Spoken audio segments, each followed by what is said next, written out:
What we're talking about today is budget AR-15s, and more specifically, this build right here. Now, a couple months ago, we did a video called Prioritizing Value when Building an AR-15, and just like that topic in that video, this is going to be very opinionated. So if you disagree with me, that's totally okay. I would like to hear what you guys' opinions are in the comments, how you guys would do this differently, and all that sort of thing. Now, that video, if you're unfamiliar with it, was going over this BCM build right here. So like I said, very opinionated. There's a lot of disagreements in the comments going over my choices of this gun, and that's totally okay. So just a quick recap of this gun, because this is going to be kind of a series of videos that we do. So we did prioritizing value, we're going to do the budget, and we'll probably do something like prioritizing performance in a build or something like that. But this gun right here costs $7,000 between the suppressor, tack stamp, optics, the whole 9 yards. So when it comes down to value, the idea with it was just getting best bang for your buck.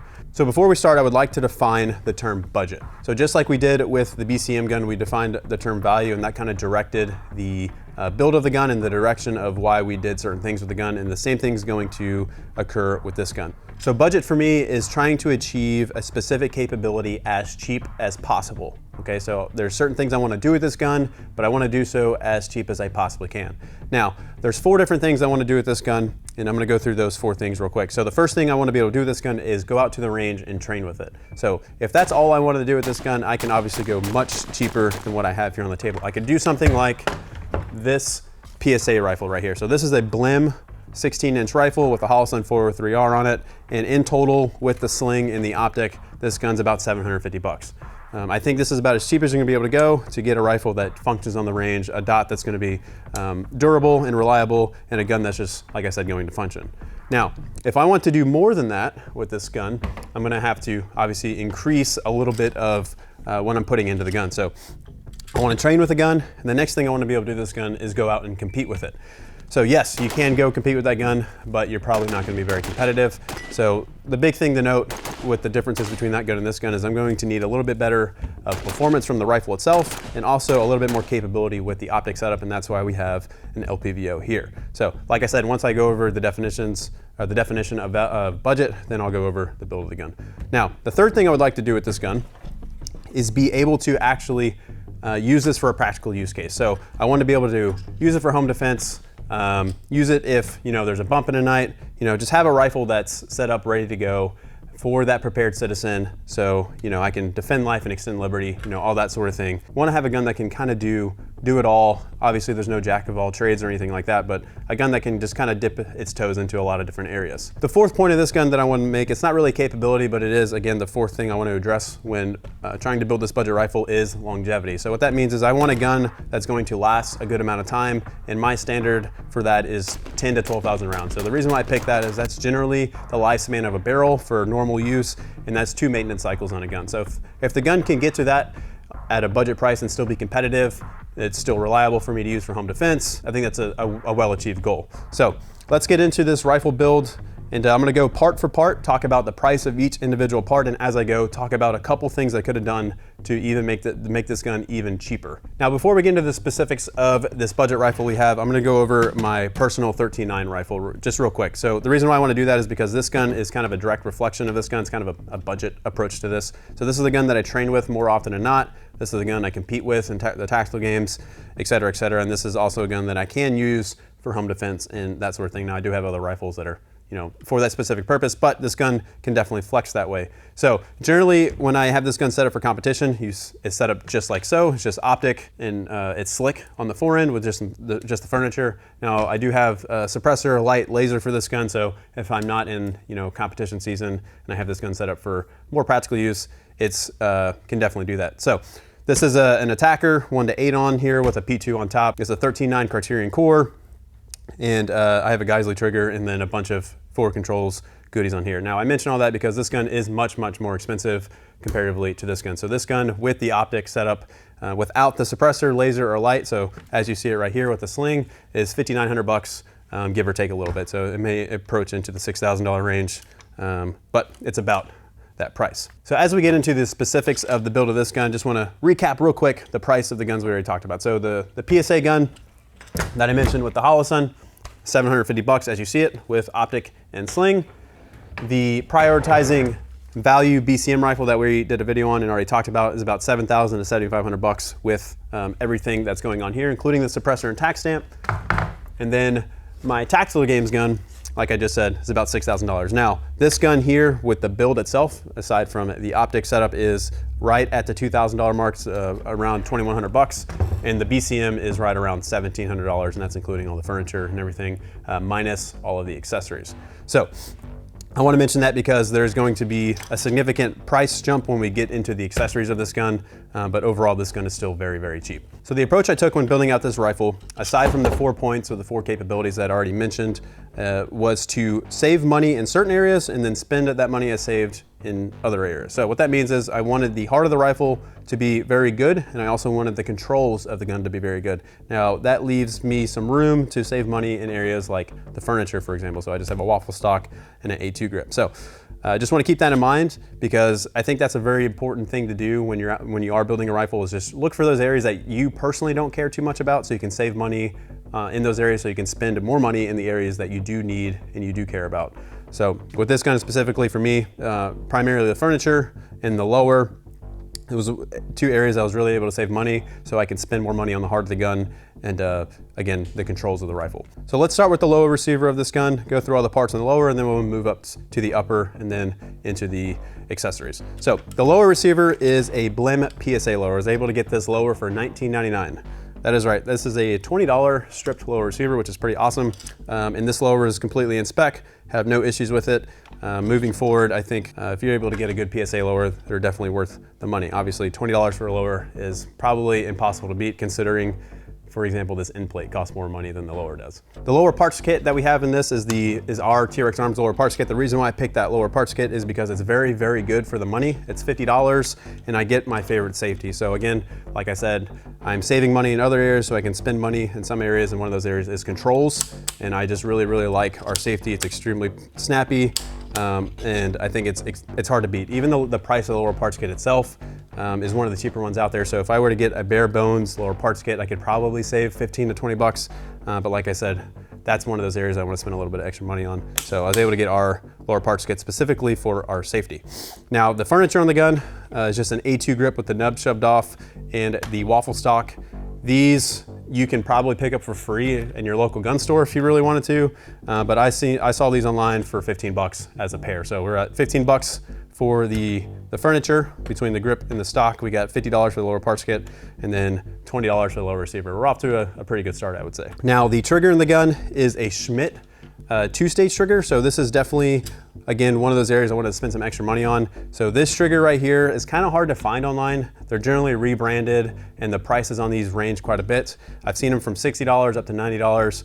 I believe we paid 70 bucks for this trigger, so that's just what I'm going with. Now this is a flat-faced one. These are pretty new as the making of this video. I could go with the curved trigger and save some money there, but I dropped this in the gun just to test it out as we shot this rifle. So $70 for the trigger. This trigger is phenomenal, I will say. This is one of the fastest triggers I've ever shot. It's extremely light. It's a very consistent break. It's not as clean as a Geisley by any means, but I have tested multiple Schmidt triggers, including this one, and the phosphate triggers specifically are ones I would highly, highly recommend for the money. The coated ones, so the nickel boron ones or whatever they're coated with, I've had some issues with them getting really grimy and sticky, especially as they get dirty, even the rebranded ones. So I haven't had that issue with the phosphate ones. Now this phosphate flat trigger is amazing, and I'm going to continue to use this even in guns that I'm not trying to prioritize budget on. Moving back from there, we have the buffer in this gun. So this is a KAK buffer tube,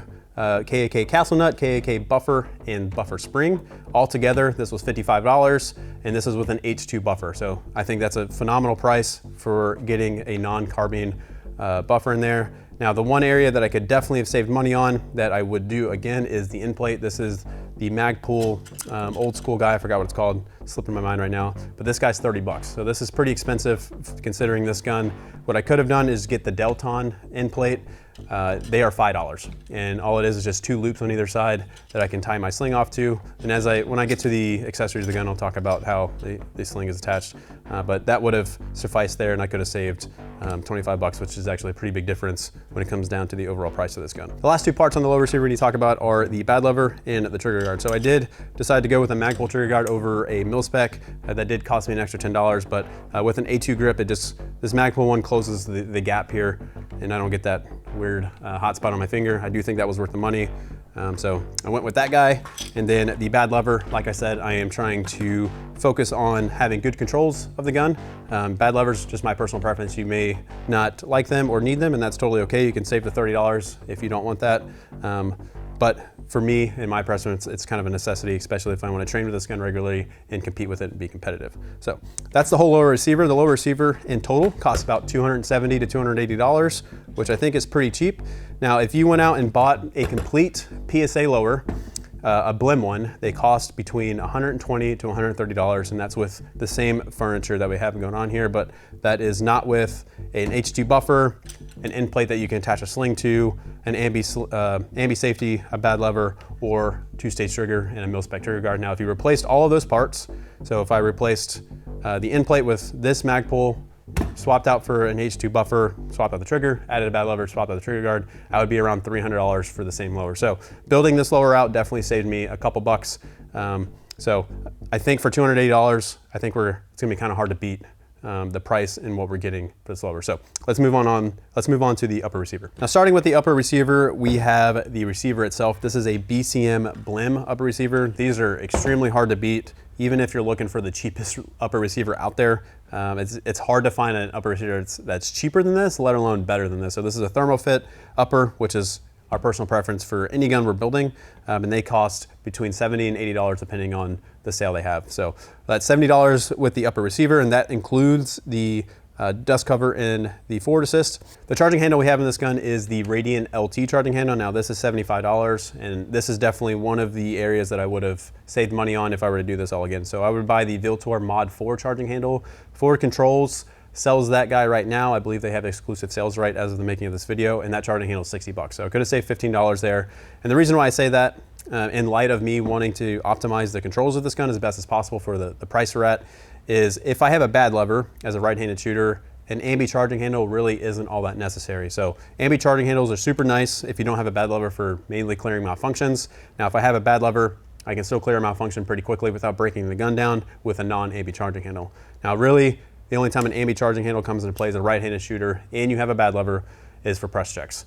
Other than that, clearing malfunctions can be done pretty simply because you have the bad lever. And if you're unable to clear the gun out with the gun shouldered with the bad lever and a non-ambi charging handle, you generally have to break the gun down anyways. So the ambi function of the charging handle doesn't really matter because you're pulling on both sides of the charging handle anyway. So all I have to say, could have saved $15 there, but I have no complaints with the Radiant LT. It's a fantastic charging handle, but again, I could have saved 15 bucks. The bolt carrier in this is KAK's new mil-spec bolt carrier, I guess is what they call it. So it's phosphate, chrome lined, Carpenter 158, and it cost me $110. So that is extremely cheap for the quality of bolt carrier it is. So it's HP tested, all that sort of goodness.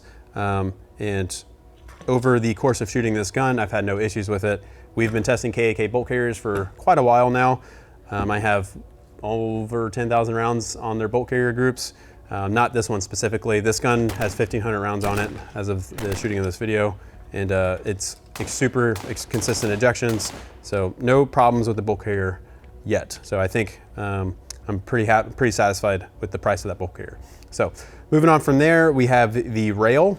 This is a CMT M-LOK rail. These rails are probably the best rails on the market for the money. This guy is only 150 bucks. It's a very, very thick aluminum, and it does have an aluminum barrel nut, which we prefer steel, but again, $150 for this rail is extremely hard to beat. However, there is one rail out there that is cheaper, and if it was in stock, would have been able to save $30, and that is the Psyonix rail. However, all of the Psyonix rails are out of stock, and I wasn't able to get one, so I could have saved $30 there, but I am very, very happy with the CMT rail. So the barrel on the rifle is from Psyonix as the 14.8 inch barrel. That's right, 14.8 inch, because if you pin and weld an A2 to that barrel, you're at 16 inches overall length. So the flash hider, the barrel, gas block, gas tube, all from Psyonix, and that costs $240 as is. And I think that's a very good price for what you get there. You can buy cheaper barrels, but you can't get much cheaper. So if you were to buy the cheapest Roscoe or Ballistic Advantage barrel, add their gas block, gas tube, and a muzzle device, you're gonna be splitting hairs by like 10 to 20 bucks. And I think Psyonix makes a very, very good barrel. In fact, this barrel and specifically was shooting extremely well. So this barrel is phosphate coated, it's chrome lined, so it's basically mil spec, and it performed very, very well. So that is the upper receiver build. The upper receiver complete is $650, which is, I think, a very, very good price for a complete upper receiver, especially with the performance that we're getting out of this gun. We'll talk about that once we're all done here. Compared that with the $270 lower, we're looking just over 900 bucks for this complete rifle, which I think is very, very hard to beat. So like I said, this is a very opinionated topic, guys, and it's totally okay if you disagree with me when it comes down to budget and even what budget means and how much you should spend on a budget rifle. But for me, a $900 rifle that can perform as well as this gun does really check the box of a budget rifle achieving what I wanted to achieve. Now, like I mentioned, I could have saved $30 here on the rail, $15 on the charging handle, another 25 bucks on the end plate, and then $10 if I went to a curved trigger instead of a flat face, and that would have saved me about $80 more. So now we're approaching in the low $800, and I would have had the exact same performing rifle, which, like I said, I think is going to be really, really hard to beat. So I do want to mention the idea of just buying a complete rifle like this PSA Blim for $500 and then upgrading it per se to get to something like this. So generally what people do is when they buy these cheaper rifles, you know, like a PSA or a Delton or an Anderson, something like that, a lot of these guns don't come with free float handguards. Now this one does, but the first thing they do is they start changing out furniture. They'll probably change out the charging handle and that sort of thing. So if we were to change out just the furniture, the charging handle, and throw a bad lever on this gun, we're already approaching the price point of this gun. So just say a $60 stock, a $20 pistol grip, throw a $75 charging handle in there, and then a $30 bad lever. We're already close to $700 for a total gun, and it is not a Psionics barrel. It is not a mil-spec bolt carrier grip. It doesn't have an H2 buffer or anything like that. So if I throw an H2 buffer in there, let's say this is not a free float handguard, I even have to change the handguard out, we're looking at a $1,000 rifle, and that's not even changing the trigger out. So the reason why I mention that is when it comes down to budget guns, if you have the capability to build rifles, I definitely recommend building out a gun, because you can get something in this realm that's very, very high performing and something that's going to last quite a while. Now let's talk about the accessories of the gun. So the optic that we have here is the Primary Arms 1-6 Nova. So this is a second focal plane guy, has a mil-based reticle, has 0.1 adjustments on it. And the reason why I picked this optic is because of the Nova reticle. So the Nova reticle is supposed to be daylight bright, and it is absolutely daylight bright. So this is like a budget razor in my opinion. Now the glass isn't the greatest, but it's definitely usable. So if you guys watch the main channel YouTube video featuring this gun, we trained with the gun, we went out and competed with the gun.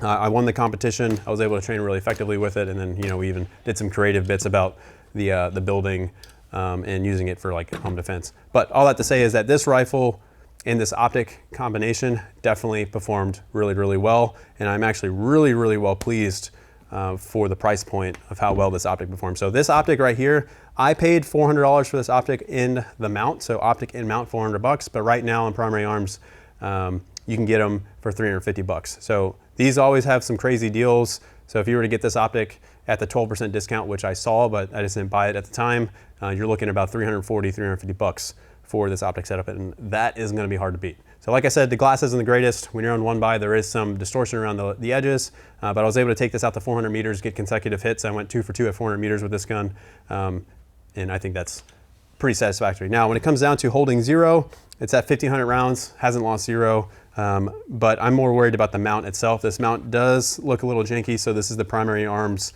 I believe they call it, it's something like Premier AR-15 cantilever mount or something like that. There is literally some space in between the mount and the optic itself, so I do think if this took a spill or got knocked over, I would definitely want to reconfirm zero on it. So if there's anything I would upgrade on this gun, this is probably the first thing, is upgrading this mount. But like I said, so far it's held up extremely well. So what this optic comes with out of the box is you get your lens covers, which I think is important for that role of, being a prepared citizen, just having something to protect the glass and also prevent some reflection on the lens if you ever are in a situation where you need that. It comes with an extended throw lever, which is super nice, especially with this optic being the only optic on the gun, I want to be able to quickly change magnification, shoot it as a 1x, shoot it as a 6x.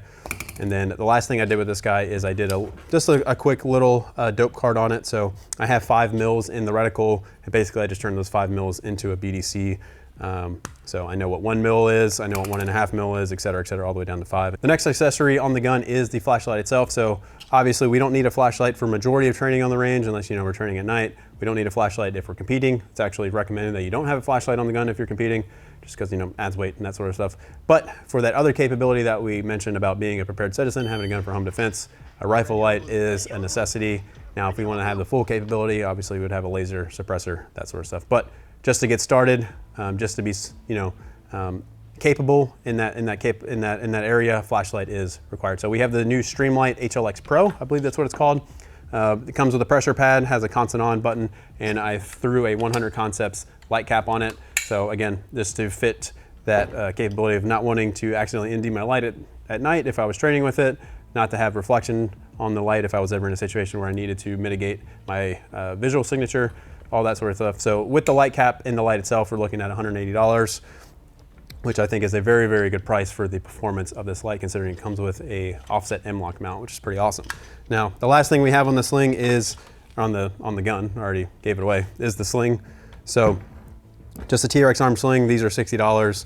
And this is definitely one area that you're able to save money on if you don't care about QTs. So I have this sling attached via just 550 cord, extremely cheap to get that. But if I were to do QDs on the sling itself, a QD point on the rail and a QD end plate, we're looking at about $120 sling setup. But given the fact I'm just using 550 cord, this sling is only 60 bucks. So I was able to save quite a bit of money just for having the sling tied off. Now, I would just cut off this piece of metal so I don't have all this rattling around, but I just didn't get around to it when making the gun. But like I said, I would probably change this end plate out for a Delton to save the money anyways. So that is the whole build, guys, of this rifle. So the rifle itself, like I mentioned, is just over $900.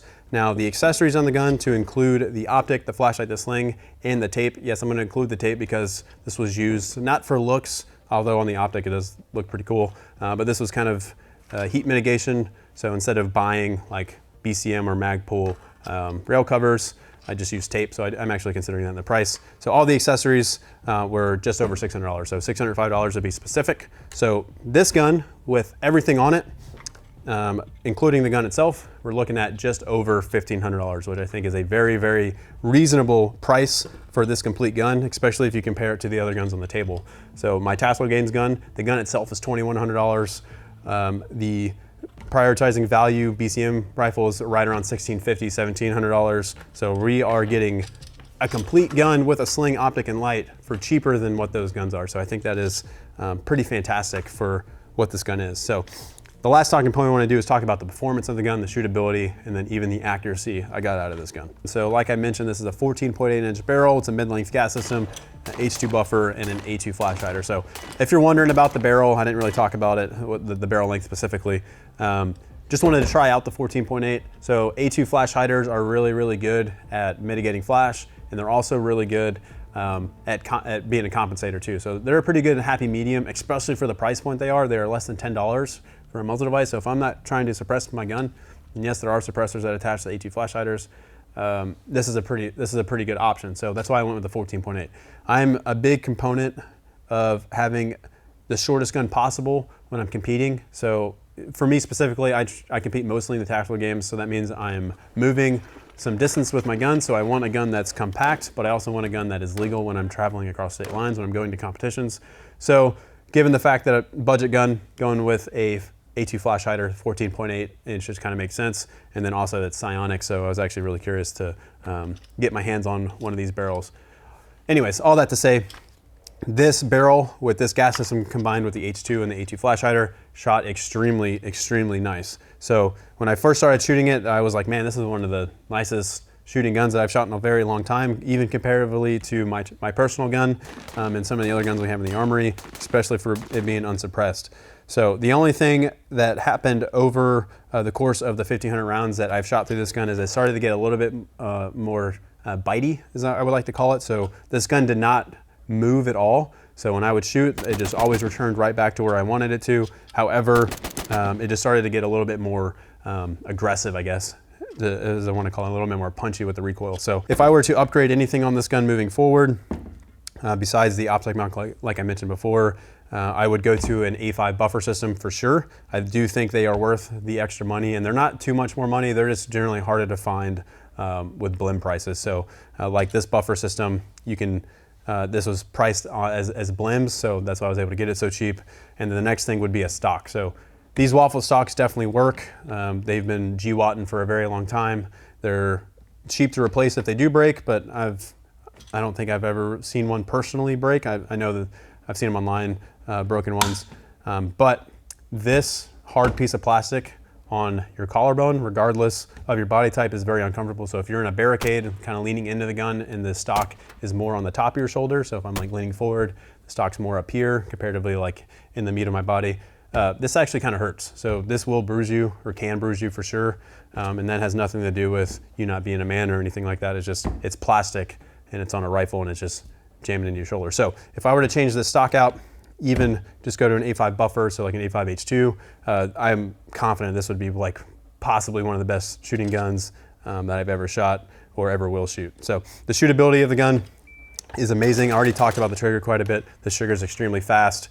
I actually really like this trigger, and I'm actually going to be shooting this gun quite a bit moving forward because I enjoy it that much. Now the accuracy of the gun is something that I was pleasantly surprised in. So I grouped normal ammos through the gun. So I did SDI 55 grain, so standard M193. That's generally probably the ammo that people are gonna train with if they have a gun in this price range. I did PMC X-Tac 62 grain, and then I even did Black Hills 77 grain OTMs. So with the 55 grain, this is the group I got. It's a 2.9 inch group, which is very good. So I know people are always looking for that sub MOA group with even steel case ammo out of their budget rifles.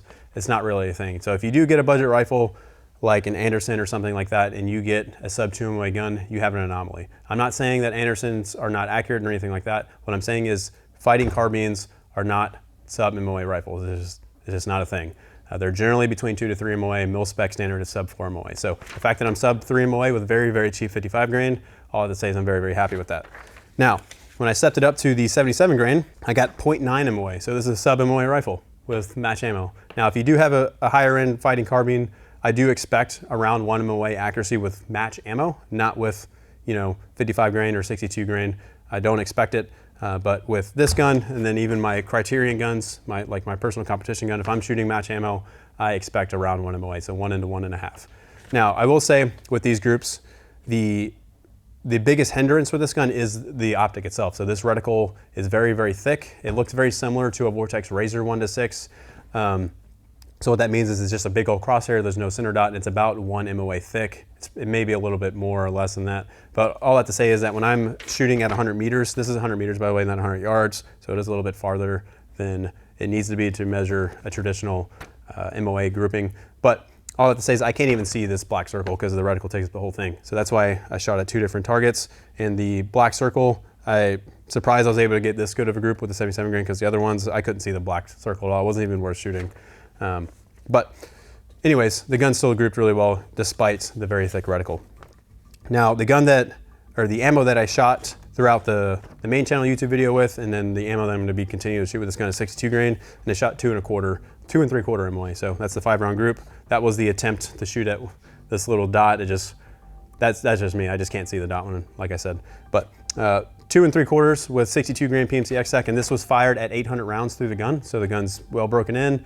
I wasn't nice to this gun. We shot this gun very fast. It got very hot. So the last group I want to show is a 10-round group with the 62 grain. So I had a 4 1/4 10-round group, and this was fired with 1-second splits.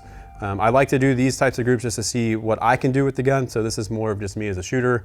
And I'm actually really happy with that. So if I'm around 4 MOA with a 10-round group, again, especially with non-match ammo, very happy. So the last thing I want to mention about the performance of the rifle is still in relation to the accuracy, and that is some of the issues that we had during the main channel filming of this gun. So you guys just saw how good the accuracy was when the barrel was cool. However, when this barrel heated up, which, like I said, we shot these rounds pretty quickly. All of these rounds were fired in a course of 3 days, and I wasn't out there all day, so shot pretty fast, to say the least. The accuracy of this gun opened up quite a bit. So I was having some real hard time hitting targets at distance when the gun was hot. So when I was shooting the stages during the match, I had to make sure my gun was completely cooled down, and when it was very accurate. So I'm not sure what the case is with that, if it's just, you know, maybe this isn't the most premier barrel out there, or what. Maybe the gun was much hotter than I actually thought it was. I'm not sure, but just something to note moving forward is that when this gun got hot, the groups opened up quite a bit. When I say opened up quite a bit, I'm talking like at 400 meters, I was missing by feet. High, low, left, right, pretty wild. But when the barrel was cool, I went 2 for 2 during the competition at the 400, and then you guys watched that video.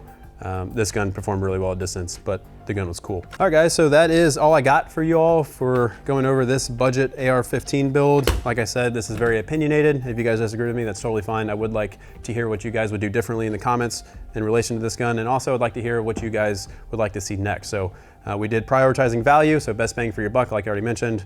We did prioritizing budget here with this gun.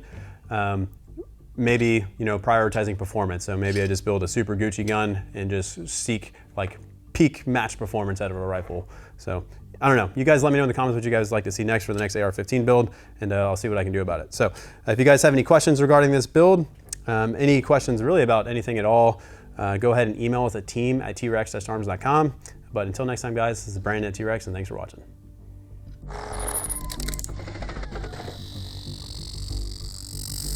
So as we get into this rifle, end plate. So we, oh my freaking goodness, bro. So oh my gosh.